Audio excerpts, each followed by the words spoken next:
लड़का ही एक ऐसा चीज है ना कि अगर जिसके प्रति एक बार मुँह गया यानी वो जिसको एक बार दिल में बसा लिया वो कभी भूल ही नहीं पाएगा। वही लड़का कहता है, लड़की का तो शादी कहीं और हो ही रहा है, लड़का कहता है कि एक बार यार ना कुछ करो तो जाते जाते वक्त एक बार मिल लो। तो कहता है कि अगर आखारी हो हमर यार तू एक बेरी बात कर लगे कि आगे सोना यारा भारती पटनावा में आके मुलाकात कर लगे।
भगवान करे इतना संपत्ति देके 1 करोड़ लुटाए अपनी।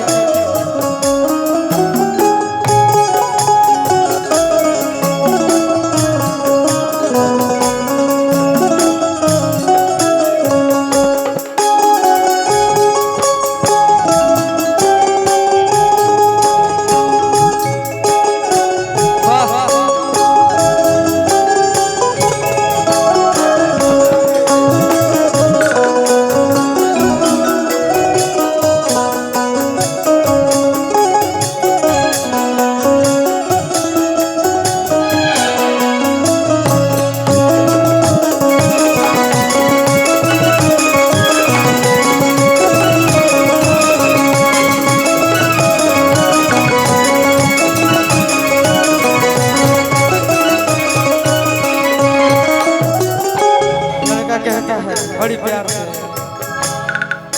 आगे माने घानी पनिया पिलाई है जान के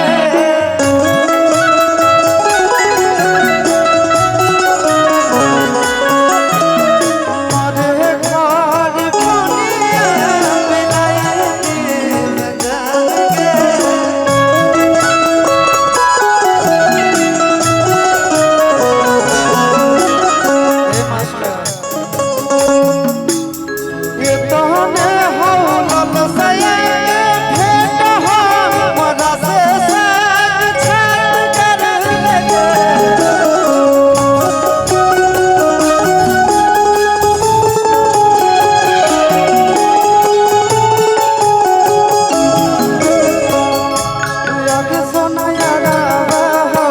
no, no.